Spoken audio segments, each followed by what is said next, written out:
Gravando, então, aula do dia 4 de março de 2021, tópicos especiais. Hoje eu vou falar de assimetrias musculares no âmbito esportivo e especialmente ligado à nossa experiência ali da ESEF e do grupo do Locomotion, né, da ESEFID, um grupo Locomotion e o voleibol.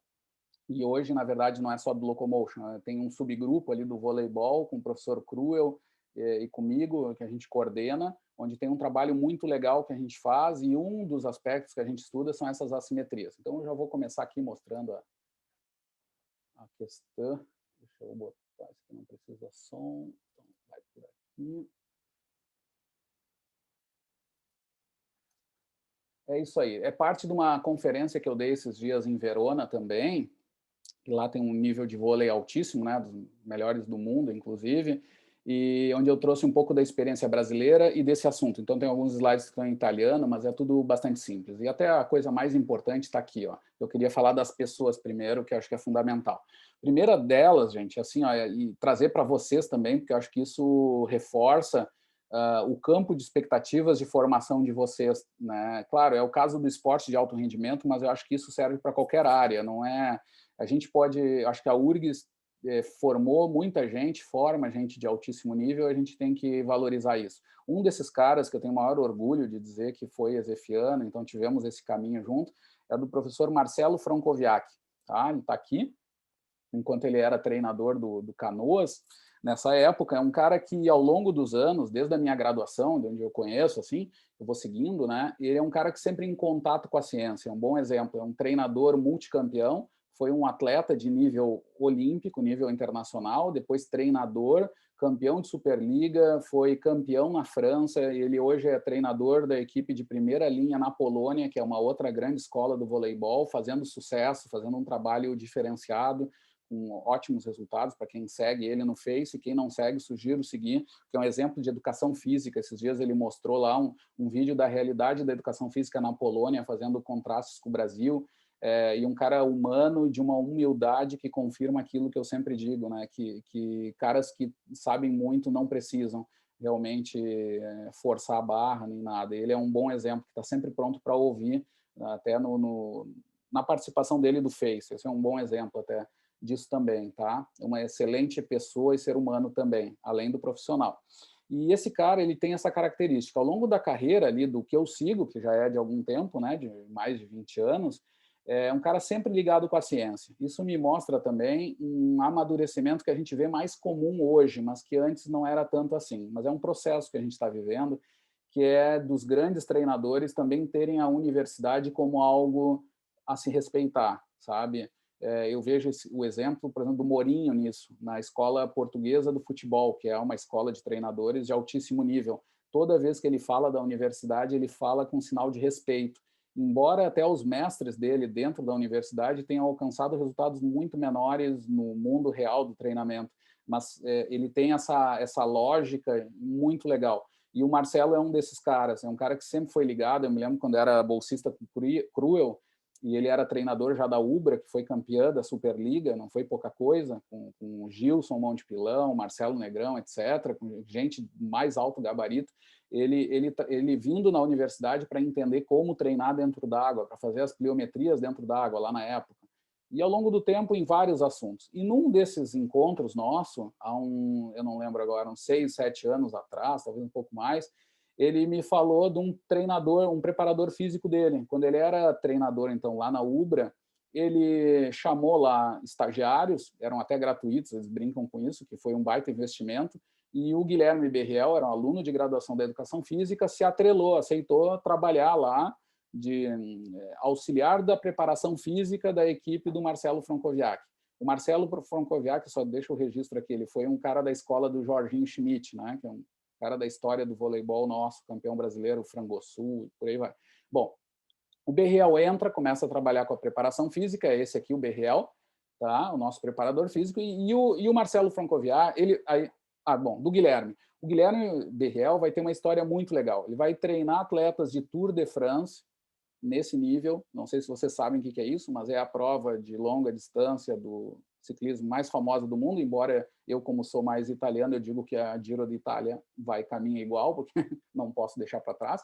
Mas, assim, é um cara que treina esses caras, depois ele vai treinar atletas de alto nível, vai fazer um trabalho no Minas Tênis Clube, em várias equipes, em atletas de nível olímpico, internacional, e muito alto nível. E o Guilherme Berriel vai ter um diferencial também, que é essa relação com a ciência. É um cara que vai, desde o princípio, ele vai trabalhar fortemente embasado em evidência científica. Ele vai procurar, no dia a dia do treino dele, sempre assim, tapetes de saltos, dados de bioquímicos ao longo do tempo. Claro que tem as limitações do local, então no Minas Tênis Clube ele tinha muito acesso a isso, em outros ele tinha menos, mas onde ele tinha, ele sempre atrás de sistemas de avaliação práticos, reais e tal. Hoje ele usa o VERT, por exemplo, que é aquele equipamento criado pelo treinador americano, que é um sistema de acelerometria que te dá o salto de toda a equipe ao longo do jogo. Então, tu bota aqueles sensores, tu tem os dados de saltos ao longo do set, assim, é incrível os dados que te dão. Né? A gente tem, inclusive, os dados de salto até da final olímpica, que o Brasil foi campeã, com esses dados, que a gente vai transformar isso num material muito legal. Mas, assim, o Berriel vai estar sempre ligado a isso. E aí o Marcelo me fala, naquele caminho, ele estava um dia lá de férias, visitando os pais em Porto Alegre, e ele me diz, cara, tem esse cara aí, e ele sempre indo na universidade para tentar conversar, para se atualizar, para ver o que o pessoal da ciência está fazendo. Uma humildade, porque o cara já era o cara, né? Já era o cara dos jornais, assim como diz. E ele indo lá para tentar aprender. E aí ele me fala do Guilherme Berriel. Resumindo, o Guilherme entra, faz o mestrado comigo, sobre potenciação pós-ativação, inclusive o resultado é negativo, que é uma coisa que às vezes o pessoal dá menos valor, mas eu acho super interessante. A gente vê que o PPA, aquela pré-carga em sessões de pliometria ou atividades de salto, etc., no caso do vôlei, né, que a gente sabia já que o PPA aumenta, né, potencializa a geração de potência, aquela pré-carga de força máxima. A gente vai ver isso ao longo do tempo, ao longo de 8 semanas. Então, a gente compara um grupo com pliometria, o outro grupo treinando também pliometria, só que adicionada do PPA. Né? Ou seja, durante os treinos, os caras que estão com o PPA vão saltar mais, eles vão conseguir ter, e a gente comprova isso, a gente tem todo o dado. Mas o que acontece é que depois de 8 semanas, quando tu tira o PPA, as adaptações são as mesmas. Os grupos melhoram da mesma forma. Então, mostra que o PPA ele é agudo mesmo. Né? Foi esse o caso. Ele não tem um adicional crônico. Né? Bom, resumindo, é isso, que é negativo, mas é interessante. A gente está aprendendo sobre esse fenômeno num dos modelos super interessantes aí que a gente viu. O que acontece, pessoal? Acho que esse é um bom exemplo. E outra coisa que ele vai fazer, que é uma avaliação de muitos anos no vôlei já, o futebol também faz, mas com um pouco de atraso, né? São as avaliações na dinamometria isocinética, onde vai se avaliar também as assimetrias musculares. Né? A primeira delas, a mais comum, aí eu vou trazer aqui para os italianos, vou mostrar aqui uma revisão dos tipos de assimetrias principais, né? Direcional, antissimétrico, ligado à dominância lateral, a flutuante, ligado ao erro sistemático. Aqui os tipos de simetrias, eu vou mostrar a assimetria unilateral. Esse aqui é o Ademar Ferreira da Silva, né? Bicampeão olímpico só, o cara que eu conheci quando ele estava bem velhinho, eu estava indo para Brasília receber um prêmio lá de pesquisa, e eu estou numa van, né, levando o pessoal e tal, aí tem esse professor do meu lado, um senhor mais velho, dizendo, eu sou professor de atletismo, não sei o quê, ex-atleta. E eu, é mesmo, eu estudo corrida em piscina funda. Aí o professor Guimarães, saudoso, né, se vira e disse assim, tartaruga, toma cuidado, esse é o Ademar Ferreira da Silva, só um bicampeão olímpico. Eu, meu Deus do céu, ainda bem que eu não falei nada, tipo, se quiser uma ajuda, alguma coisa, seria engraçado. Foi bem. Bom, mas está aí o cara em um exemplo de um salto, né, que envolve uma assimetria unilateral, uma outra assimetria bilateral, que envolve o corpo todo, mas ainda assimétrico, é o exemplo do golfe. Tem as assimetrias bilaterais fora de fase, ou com 180 graus de atraso, com o Pantani aqui, o nosso grande ciclista, que eu sou fã, né, já falecido também, com um monte de problema envolvido, e as simetrias bilaterais em fase, né, que é o exemplo do levantamento de peso e também do handbiking, aí, no caso de um outro atleta que eu sou muito, está passando uma grande dificuldade, mas sou muito fã, que é o Zanardi, né, é o ex-piloto de Fórmula 1, que teve um grande acidente, perdeu as pernas, né, e virou um campeão mundial no handbike, inclusive ganhou prova na pista de Fórmula 1, onde ele dizia que nunca tinha ganho na Fórmula 1 e foi no handbike ganhar, ser campeão nessa pista. Agora sofreu um outro acidente também, outra tragédia na vida dele, e está se recuperando. Mas esses são os tipos de simetrias que a gente tem, essas bilaterais, mas que são controversas, né? O que a gente sabe é que o corpo humano sempre tem, nós somos assimétricos, né? Mesmo onde não hajam tarefas importantes, por exemplo, basquete, vôlei, tênis, onde tem dominância importante. Ali é claro que vai ter assimetrias estruturais, inclusive devido ao treino. Mas em outras que não tem, também são importantes. Tá? No vôlei, a gente vai estudar aspectos de assimetrias musculares um pouco mais complexas, envolvendo a ação muscular, aquela uma visão mais cinesiológica, né? E a partir dali vão ter as duas razões, né, que vão se chamar, são ligadas a uma assimetria, que é a razão convencional, que é simplesmente saber qual é a relação de pico de força, o torque, de um agonista e um antagonista em relação a uma articulação, né? A articulação mais estudada é o joelho, se aplica muito para estudos de futebol, e hoje o tema da lesão no esporte, o mais famoso em ciência do esporte atualmente, são os isquiotibiais, né? No futebol tem toda uma discussão, um embate para ver, né, o que é mais importante e o que não é, mas essas relações ajudam a entender isso. Tá? E tem também a razão funcional, que é essa razão também de picos de força, só que aqui envolvendo algo mais funcional, em gestos antigravitários relacionados à ação de um grupo muscular em fase excêntrica, o antagonista agindo excentricamente e o agonista agindo concentricamente. Ali está errado, ali estava antagonista, mas é o agonista concêntrico. Então, o mais comum é a razão de isquios tibiais e quadríceps, tá? Então, os quadríceps é o motor primário ali, né? Que ele age concentricamente na fase do salto, ali importante, e tem excentricamente agindo os flexores nessa fase ali. E essa razão de forças, ela tem uma relação, tem pontos de corte que te aumentam ou diminuem a chance de lesão. Se tu está mais desequilibrado, né, sempre há um desequilíbrio, mas se tu sai de um certo ponto lá, tu tem mais chance de lesões por causa dessas assimetrias gerais musculares. Tá? O ombro do jogador de vôlei é muito comum isso também, né? Tu ter rotadores internos muito fortes e não ter o rotador externo forte bastante, aí tu lesiona, né, os rotadores, nível de manguito rotador, e se estuda esses aspectos. A gente estuda vários aspectos desse no vôlei ali com o BRL, com os atletas, e hoje, inclusive, o BRL está fazendo outra coisa que eu acho que é legal também, que às vezes o pessoal não sabe, que a gente está... o BRL hoje ele é o preparador físico da Sub-20 da Seleção Brasileira de Vôlei, né? O Marcelo Francoviac é auxiliar do Renan Dalzotto, tá?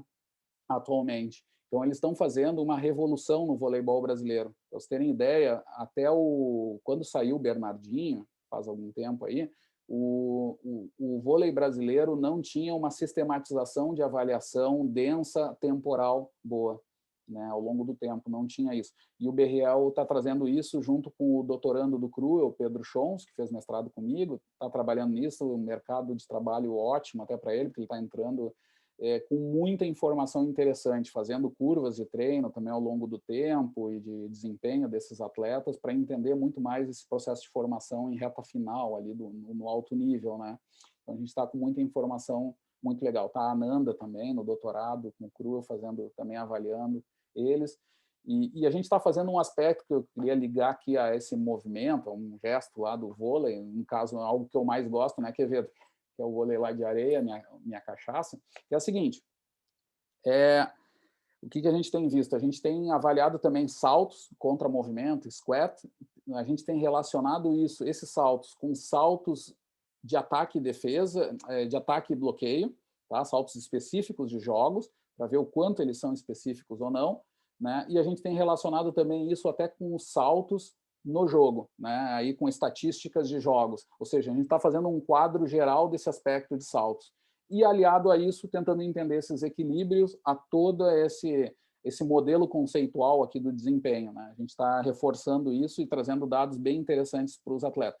E o que eu diria para vocês hoje, assim, né? As coisas importantes. Os pontos de corte são perigosos, para começar, né? Só que, claro, junto de uma avaliação mais funcional, até FMS, né, que é o Functional Movement Screening, né, a avaliação lá de movimentos funcionais, e gesto motor mesmo, análise técnica de jogo, né, isso é fundamental para entender as possibilidades desses desequilíbrios musculares e geração de lesão, inclusive questões táticas. Tá? Vou dar um caso para vocês também, que o pessoal, às vezes, da mecânica muscular não gosta muito, mas que é importante. Inclusive, o professor Herzog lançou num editorial aí faz algum tempo, já faz um ano isso, sobre essa discussão da lesão dos isquios. Uma fonte de muita lesão, gente, é quando há uma decisão errada tática. Tá? Um caso que é muito comum é jogador de futebol, quando ele arranca numa lateral, por exemplo, indo à linha de fundo, e ele recebe o passe errado. Então, o cara arranca para um lado e tem que desviar para o outro, né? Ou seja, a decisão motora inicial, a tomada de decisão, ela não é correta, e às vezes não é culpa dele, é porque a bola foi mal colocada, alguma coisa assim. Isso acontece. Muita lesão nessas situações. Né? Isso complica, né, a fonte de origem das lesões, porque são situações muito mais complexas. Mas, como treinador, não quer dizer que a gente não consiga fazer nada. Né? O que a gente pode tirar daí? Então, eu tenho que criar situações também variadas, né, de jogo que envolvam, inclusive, o erro. O erro é treinado também. Situações de variação de bola que não sejam só, por exemplo, sprints repetidos bonitinhos lá, como eu estudei mesmo, sprints resistidos lá. A gente estudou com a Patrícia Pantoja.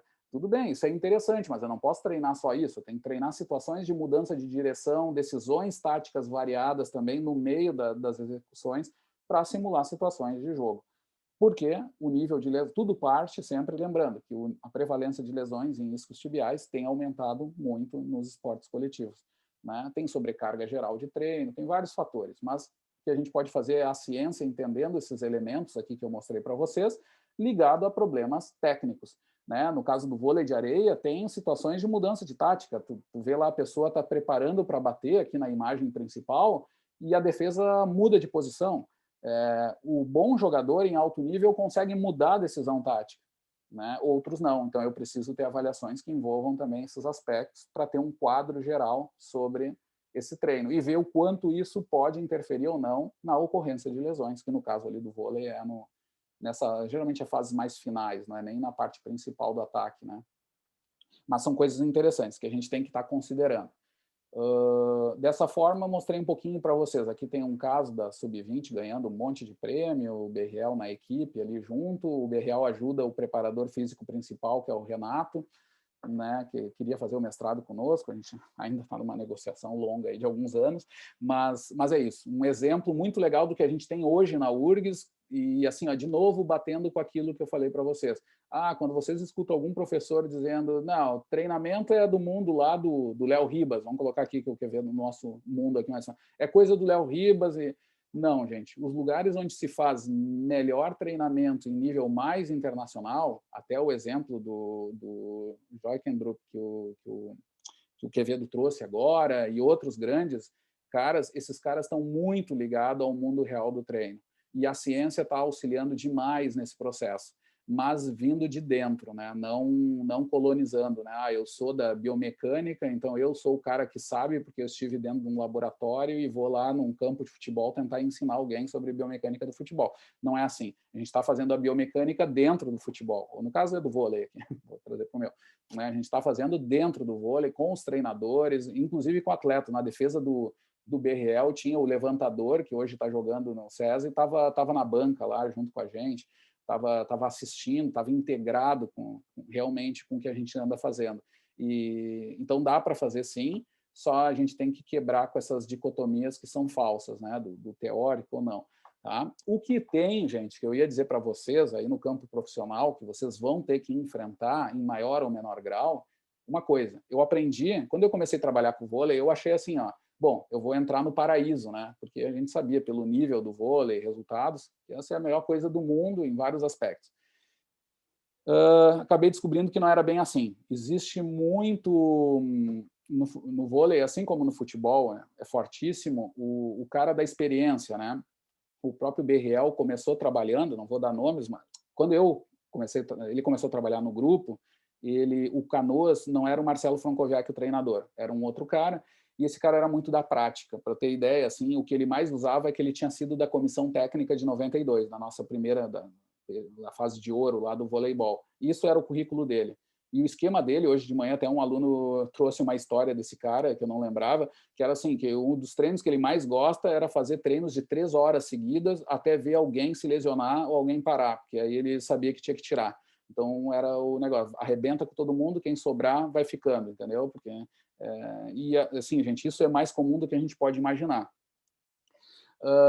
O BRL naquela época estava muito chateado, assim, né? E aí, por sorte, depois trocou, veio o Marcelo, e o Marcelo, eles conseguiram fazer um trabalho muito bom, aliado à parte tática com a ciência, ouvindo mesmo as informações, e por aí vai, tá? Mas o que eu quero trazer para vocês é que há sempre uma atenção, que a gente precisa ser corporativista, mas não para ter mais emprego, acho que é para melhorar a qualidade das coisas, que é enfrentar um pouco esse grupo, porque quando tu começa a fazer um trabalho muito bom, tu começa a fazer sombra, né? E aí os práticos reagem, né? Vou dar um caso para vocês, que é o do Rivelino. Isso ele falou em TV aberta, então dá para falar. O Rivelino tem eu adoro ver os vídeos de futebol dele, eu gosto de ver futebol antigo, então o cara é um craque, mas quando ele fala é uma tristeza, gente, que representa mesmo a cara do Brasil, né? Segundo ele, o motivo da crise do futebol brasileiro são os professores de educação física nos grupos de base, lá nas fases de base lá dos times de futebol brasileiro. E botaram um monte de professor de educação física, ao invés de ex-jogador só e tal, como se fazia antigamente, né? Essa é a causa, porque os caras estão desaprendendo a jogar futebol e não sei o quê, a culpa de tudo, né? Assim, gente, é uma inversão de coisas que só no Brasil, né? Eu digo assim, esses tempos eu soube da história de um cara que entrou num trem na Itália, e o cara é terraplanista, e ele achava que pela terra ser reta ele não deveria pagar trem. E tinha toda uma lógica na cabeça dele. Vocês têm que ter muita fantasia para imaginar uma lógica sobre isso. Mas ele tinha, e ele não queria pagar. O que aconteceu? Num país de primeiro mundo, chamaram o fiscal, prenderam esse cara, tranquilo. A diferença é que no Brasil, esse tipo de cara vira ministro, né? E pode virar até presidente, né? E pior, se a gente fala mal, sabem o que acontece? Nesses últimos 2 dias, não sei se acompanharam, o professor Pedro Halal, que está super aí na mídia, né? Ele tomou um termo de ajuste de conduta, gente, uma advertência oficial no currículo dele, e ele teve que negociar e aceitar esse termo, aceitar a advertência, que ele tinha errado, ele tinha ferido com uma lei lá, a CGU foi acionada e apoiou mesmo os caras que estavam criticando, porque o Pedro tinha chamado o presidente de misógino, racista e alguma outra coisa. E eu acho que, em geral, até o presidente deve gostar de ouvir isso, né? Porque, na lógica dele, é um fator positivo, né? É estranho que não tenha gostado. Mas a gente está vivendo essa inversão. No nosso mundo do esporte, voltando, gente, tem coisas que também acontecem nesse sentido. É o cara da prática que começa, como eu disse para vocês nos outros dias, começa o quê? Frequência cardíaca, tem gente que usa isso ainda, isso é coisa do passado, o negócio não sei, ir de olho, não sei como é. É o REIU, né?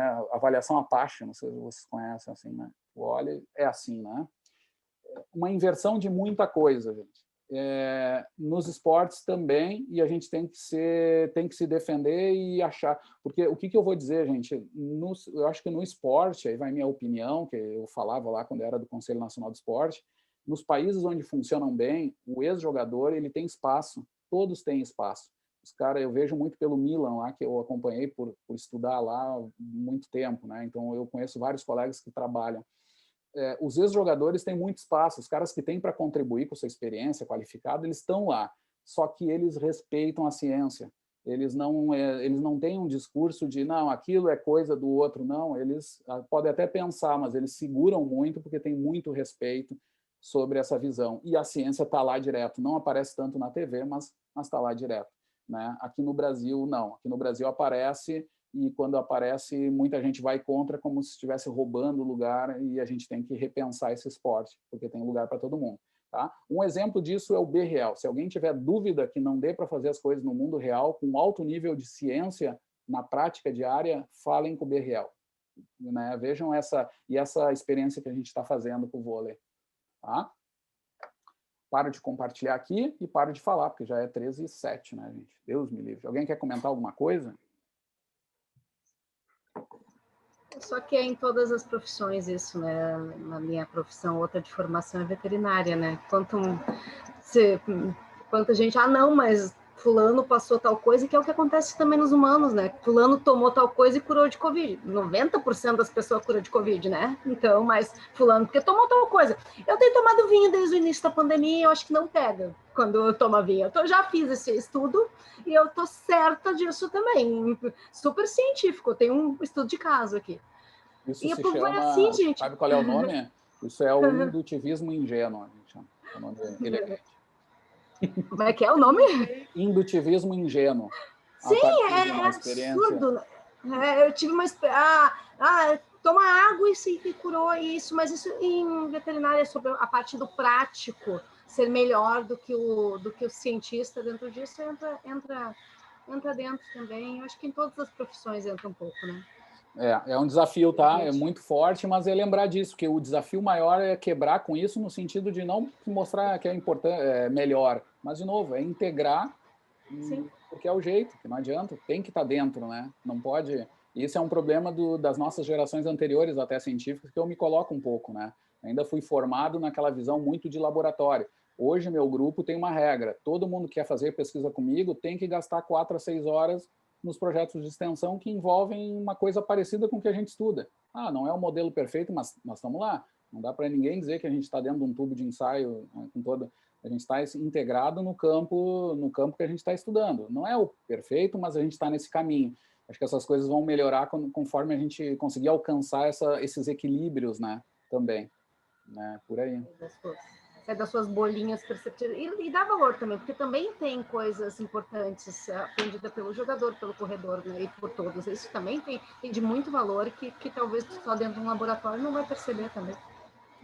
É isso aí. Não, e é o que eu digo para os guris ali, quando entrou o Léo, o Berriel, eu disse para eles, vocês têm mais para nos ensinar do que a gente, assim, para quebrar, sabe, para a gente... E é essa interação, entendeu? Não... O que é menos importante é essa discussão de quem mais sabe de novo. Isso é o menos importante. O que mais tem que estar afim é de aprender. E aí as coisas vão. Né? É isso aí. Gente, encerro por aqui a gravação. Só